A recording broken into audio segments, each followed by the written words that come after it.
Hai, selamat datang di Big Story. Kali ini kita akan membahas sebuah film yaitu The Sound Redemption. Mohon maaf nih bos, di dalam konten ini mungkin terdapat banyak kata-kata yang ngawur karena temen saya mulutnya bosok. Namun itu semua hanya sekedar hiburan. The Sound Redemption adalah film drama Amerika Serikat tahun 1964 yang ditulis dan disutradari oleh Frank Darabont dan dibintangi Tim Robbins serta Morgan Freeman. Meski pendapatan film hanya harus menyamai anggarannya, film ini dipuji oleh berbagai kritikus. Masuk sejumlah nominasi penghargaan, diangkat dari novel teralis Stephen King. Sound Redemption adalah sebuah film inspirasi yang mana akan membuat kalian mengerti apa yang dimaksud dengan sahabat sejati. Belum banyak yang tahu jika film Sound Redemption merupakan film dengan rating tertinggi, yaitu 93 di IMDb. Tidak mengherankan memang apabila film ini menjadi film terbaik sepanjang masa. Latar belakang penjara yang menyeramkan benar-benar membuat para penonton akan tersihir dengan kecerdasan film yang disutradari oleh Frank Darabont. Oke, langsung aja kita mulai menceritakan pengalaman seorang banker terkenal yang bernama Andy DeFrance yang harus mendekam di penjara karena kasus pembunuhan istrinya sendiri. Andy mengetahui perselingkuhan yang dilakukan oleh istrinya terhadap seorang lelaki. Andy tampak frustasi akan hal tersebut. Kemudian ia membuntuti istrinya yang berselingkuh. Kecurigaannya terbukti benar. Istrinya dan seorang lelaki berada di sebuah rumah. Andy yang sedang frustasi sembari memegang alkohol, hampir saja ingin menembak istrinya dan pasangannya. Namun ia mengurungkan niat tersebut dan kembali ke rumah. Keesokan harinya, dia mendapatkan kabar jika istrinya telah tewas terbunuh oleh seorang dengan cara ditembak. Andy dituduh melakukan hal tersebut karena polisi menemukan sepucuk senjata api dan jejak Andy di sekitar rumah kejadian pembunuhan. Andy yang merasa tidak bersalah karena dia tidak melakukan tindakan tersebut. Memang rencana awal dia mau memberi pelajaran kepada sang istri dan lelaki selingkuhannya. Namun, niat itu tidak Andy lakukan. Entah ia masih mencintai istrinya atau sudah pasrah menerima kenyataan. Aduh deh, ayo. Melas banget cuy. Lanjut. Namun pengadilan tetap memberikan hukuman 2 kali seumur hidup kepadanya. Andy yang terpaksa menanggung hukuman tersebut dan dibawa ke penjara yang bernama Shawhanks. Shawhanks merupakan sebuah penjara dengan keamanan terbaik yang diperuntukkan kepada penjahat level 1 serta pemerkosaan, pembunuhan, narkoba, dan lain-lainnya.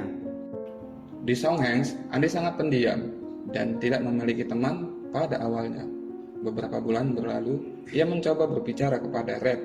Red merupakan seorang narapidana yang telah lama berada di Shawhanks. Ia dikenal sebagai seorang yang bisa membawa masuk barang-barang yang diinginkan para napi, seperti rokok, miras, sampai barbuk. Kelakuan. Sejak saat itu, Andy dan Red berteman akrab setelah mendekam lama di penjara. Namun nasib sial menimpa Andy. Pada saat itu ada sekelompok yang dipimpin oleh napi yang dijuluki The Sister, yang dikenal dengan perilaku yang menyimpang, yang menyukai sesama jenis. Dari situ kita bisa melihat kehidupan kelam yang ada di penjara. Andy sering menjadi korban pelecehan oleh The Sister. Tak hanya itu, bahkan terdapat ulat di makanan yang Andy makan. Pada saat itu, seorang tahanan parubaya bernama Bob Siddle tiba-tiba meminta ulat yang ada di makanan Andy. Dan ternyata, ulat yang diminta dari Andy bukan untuk dimakannya, melainkan untuk makanan binatang peliharaannya. Suatu ketika, Andy meminta kepada Red untuk dicarikan sebuah palu kecil dan Andy menceritakan ketertarikannya dengan bebatuan. Di mana Andy sebelum bekerja sebagai banker, dahulu ia merupakan seorang menggali batu. Tak ada prasangka buruk terhadap Andy, sikap ramah, baik, dan menurut Andy, membuat Red mempercayai Andy tidak akan melakukan hal yang bodoh. Pada tahun 1949, Andy dan para narapidana diperintahkan untuk memperbaiki atap penjara, dan Andy malah nyimak alias nguping pembicaraan sipir penjara yang bernama Baron. Sipir tersebut menginginkan membeli sebuah mobil, namun peraturan ketat tentang pajak pada era itu membuatnya mengurungkan niatnya. Mendengar cerita sipir tersebut, lantas Andy menawarkan cara agar tidak terkena pajak. Andy ternyata ahli dalam mengakali pajak agar tidak terkena pajak tersebut. Berawal dari situlah Andy menjadi kaki tangan para sipir. Bahkan Andy juga diminta untuk menjadi konsultan keuangan bagi mereka serta menjadi pengurus perpustakaan yang sebelumnya dikerjakan oleh Brock Settle sendirian. Terlihat sangat sibuk untuk mengurusi pajak semua staf, Andy akhirnya merekrut staf pribadinya, yaitu Red. Sebagai petugas perpustakaan, Andy meminta ke Samuel Norton untuk mengirimkan surat kepada pemerintah. Isi surat tersebut akan memberikan dana bantuan untuk memperbaiki fasilitas perpustakaan penjara yang sudah tua di Shawhanks.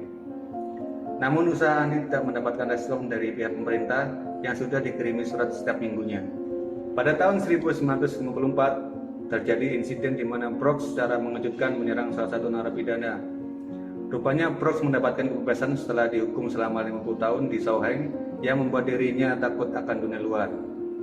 Setelah itu, Brox dibebaskan, namun bukannya bahagia karena sudah dibebaskan, tetapi Brox merasa tertekan dan frustasi karena tidak mampu beradaptasi dan selalu dianggap sebagai pria tua sekaligus narapidana. Mantan narapidana cuy. Apa-apa. Dan akhirnya, Brox memilih mengakhiri hidupnya karena tertekan dan tidak dapat beradaptasi dari dunia luar. Ya terang aja pak, lu 50 tahun di penjara pak. Lu ngeliat itu terus keluar lihat kontainer banyak bunga stres. Sekarang tahun tuh blenger apa kan? Oh, gigi lu gendut. Oke lanjut. Dan akhirnya Brox memilih ini tadi udah ya. Kembali di kehidupan di dalam penjara, Andi mendapatkan balasan dari surat yang ia sudah kirim ke pemerintah dan memberikan dana bantuan ke Andi. Pada tahun 1963, Norton sebagai kepala sipir memanfaatkan semua napi untuk dipekerjakan di luar penjara dan memotong bayaran para napi tersebut untuk dirinya sendiri serta menerima suap.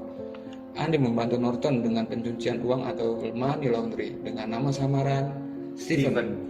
Pada tahun 1965, Songheng kedatangan napi baru, salah satunya bernama Tommy Williams.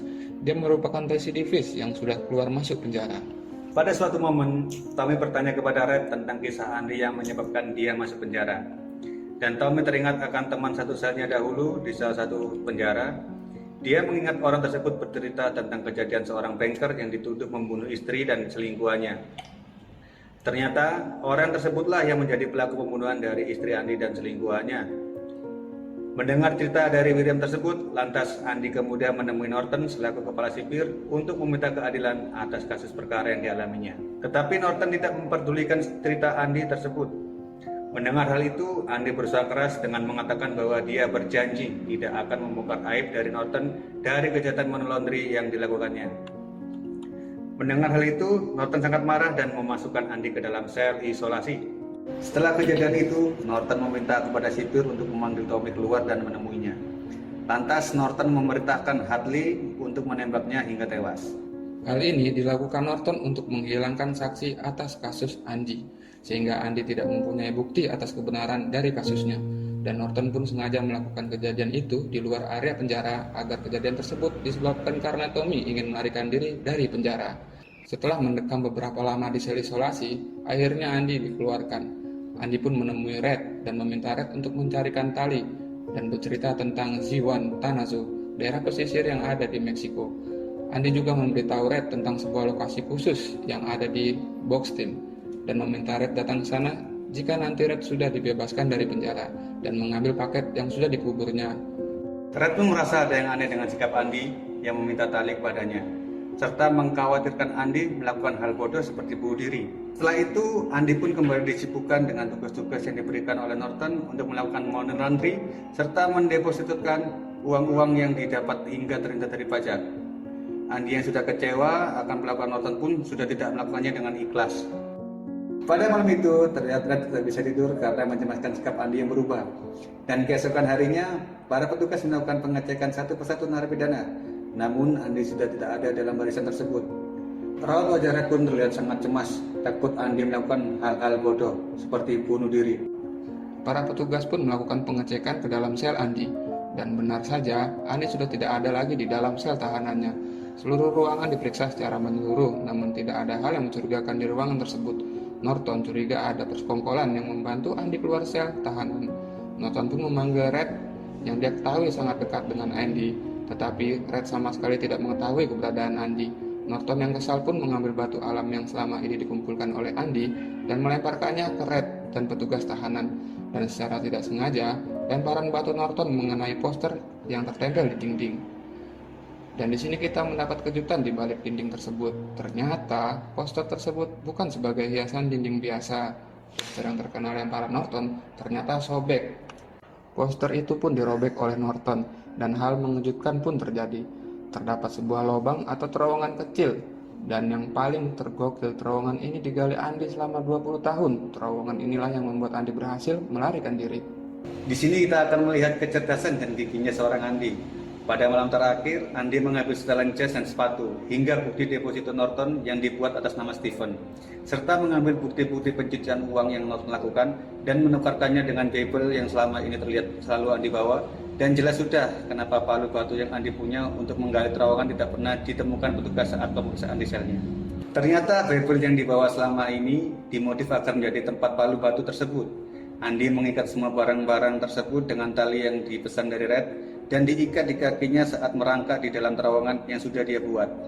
Ia pun membawa pipa saluran bebarengan dengan suara petir yang pada saat itu sedang terjadi hujan deras, sehingga suara dentuman Andi ke pipa tidak terdengar oleh siapapun. Setelah itu, Andi harus merangkak lagi melewati lubang tinja sepanjang 5 kali lapangan sepak bola. Panjang Pak itu Pak. Perjuangannya merangkak dan menahan bau busuk dari kotoran manusia membuahkan hasil. Andi tiba di sebuah kali yang jauh dari penjara Sawhengs dan terbebas dari penjara. Setelah itu, Andi menuju ke bank terdekat untuk mengambil uang. Yang selama ini, ia mendepositkan uang tersebut atas nama Steve dan merubah identitasnya dari Andy DeFrance menjadi Randall Stephen, yang semula merupakan nama fiktif dan merubahnya menjadi nama nyata. Ia pun mengambil semua uang yang ia tanam selama ini atas nama Steve sebesar 370.000 US dollar. Berapa tuh Pak? Gue tunggu di WC kalkulator sih. 3M. Ya wes akarep mulai, nggak lampu cok. Di zaman itu 370.000 US dollar, gede Pak. Lanjut. Dan Andi pun mengirim berkas ke surat kabar tentang kejahatan yang telah Norton lakukan dan Baron lakukan selama ini. Polisi pun langsung memproses kasus tersebut dan menangkap Baron Hadley dan menyebut Norton. Namun saat ditangkap, Norton memilih untuk bunuh diri. Kan dari awal emang udah bangga ini orang, mau menang sendiri. Sebelum Andi pergi ke tempat impiannya di pinggiran Meksiko, ia menyempatkan diri untuk datang ke pohon memorial yang diceritakan kepada Red.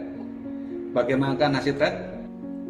Setelah 40 tahun, Red akhirnya dapat menghirup udara segar. Untuk pertama kalinya ia rasakan semenjak 40 tahun berada di Sawhengs. 40 tahun Pak.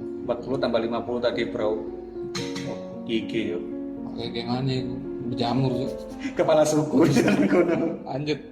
Dia kesulitan untuk beradaptasi dengan lingkungannya yang baru. Dia tidak bisa menyesuaikan dengan kehidupannya yang sekarang karena ia selalu merasa jika ia adalah bagian dari ekosistem yang tidak bisa dipisahkan dengan Sawhengs. Dia pun memutuskan untuk mendatangi pohon yang dimaksud oleh Andi. Setelah ia sampai di pohon yang dimaksud, dia menggali lubang di sana dan menemukan sebuah kotak yang mana berisi uang dan tulisan dari Andi. Tulisan tersebut berisi tentang keinginannya agar Red menyusul dirinya ke tempat di mana ia berada. Uang yang diberikan di dalam kotak tersebut digunakan Red untuk membeli tiket pesawat untuk menyusul Andi yang sudah menunggunya di sana. Dan ini ending yang sangat Dari sini kita bisa menyimpulkan sebuah film dari The Sawhengs Redemption tentang perjuangan dari seorang Andi yang gigih selama 20 tahun menggali lubang. Menggali lubang 20 tahun, bayangin. Aku tahu aja tutup lubang gali lubang tuh. Utang tuh gitu. Oke, sampai di situ aja. Sekian dari kami. Dan terima kasih.